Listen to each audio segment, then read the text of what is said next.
art-hunger.com. From the main website or Facebook, you can find registration pages, you can find blogs, you can find news, events, links. I'm pretty sure all of our websites are on the website on the link page. art-hunger.com.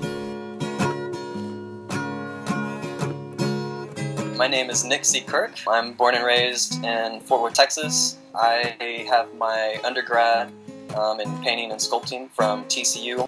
I am currently a student at the New York Academy of Art in Tribeca, Manhattan. John Worley. I'm co-owner, co-founder, just kind of general gopher for Art Hunger. I'm Michael E. MOFFATT. I talk to the artists a lot. I talk to my fellow collaborators, and unlike these guys, I didn't go to school. I'm pretty unlearned when it comes to that stuff. I took enough classes to get interested.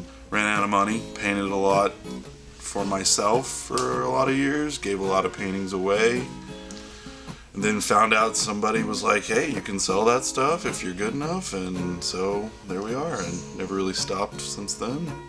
I'm TM RHYNO. These guys keep calling me Will. I don't know why they're doing that. Well, I'm the great and powerful Oz in terms of the Art Hunger movement, definitely behind the curtains. At 17, I'd gone to San Francisco and got educated at the Academy of Art. I did a couple shows here in Texas, kind of put feelers out. I started Art Hunger to really help the community, help artists, give them a place to show, as well as really try to build that community of artists so everyone can feed off of each other and get to know each other and learn about other shows and other opportunities, but really just to start making the art scene happen in Fort Worth again. There's a lot of galleries around this area, West 7th, Museum District. There's not a lot anywhere else. There's a few downtown. The stuff that gets shown at a gallery here in Fort Worth tends to be a certain flavor. The local art scene, there's Etsy shows, there's indie bazaar shows that pop up every once in a while, but there's no dedicated spot. So it is a very grassroots rooted based thing. And then you've got shipping, receiving, there's Jay Wilkinson over there, and Down at the GRACKLE. the biggest chasm I see in Fort Worth is the one between the artists who make work and they would like to be paid for that work, and then the people buying. The system to get the right patrons to the right place to see the right art doesn't exist. It's hard to get respect for your art when it's in a coffee shop, in a bar, at a salon, and expect the type of recognition that you would get in a gallery. At the same time, like, you've got your work sitting in a place where people might actually see it, in my example, like, I'm the biggest collector of my own work.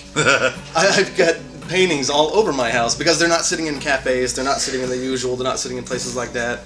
But that's just me. Now, I have shown at the usual. A lot of people really do just genuinely need the exposure. They need to be out in as many places as they can be. And so I don't know that that's necessarily a bad thing. It's just not my thing. I graduated in '02, and at that time, there was a pretty great gallery scene, but there was nothing for up-and-coming artists. So a lot of the galleries have really been closing over the last 10 years, and no one's really taken their place. And that shit's kind of hurt all the artists. So we just kind of got together and just like, what can we do? What can we put together? We just figured we'd start our own little organization, and basically the goal was just to make places available for artists to show, whether it was high-end, low-end, underground, during parties, with music, with bands, like pretty much anything and everything. One of the anomalies in Fort Worth is the Community Art Center. It's actually pretty great place to get your art up on a nice white wall. That's a pretty good showcase for local art. The way the Community Art Center works is basically you rent the space out and then you get that small gallery. So we of course have to pay for it up front and then find artists. We break it down per artist to what it's going to cost just to reimburse us.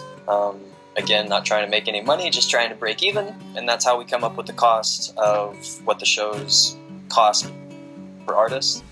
Artists were always generally interested. I mean, if they were already established, they've got gallery space, and they were more happy that we were doing something, even if they weren't going to participate. But then every artist that doesn't know where to start is going to come to us, and I think we lucked out in that we know what it's like. We don't want to charge a bunch of money, and when we can all share the spotlight in a way and just get everybody's art on a wall and hopefully get some sales through that for everybody, that seems like a better plan.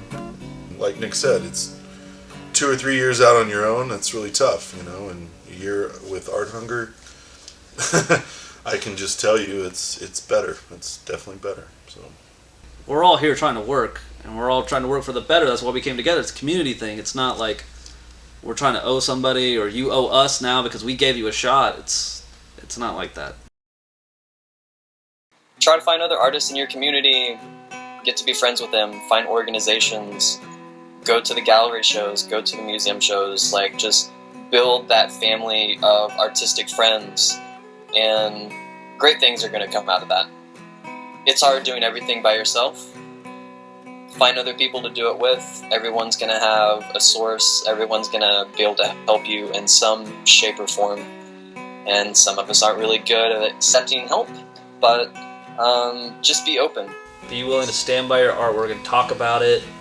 It's not the easiest thing to do, but just start doing it because it helps drive sales. It helps.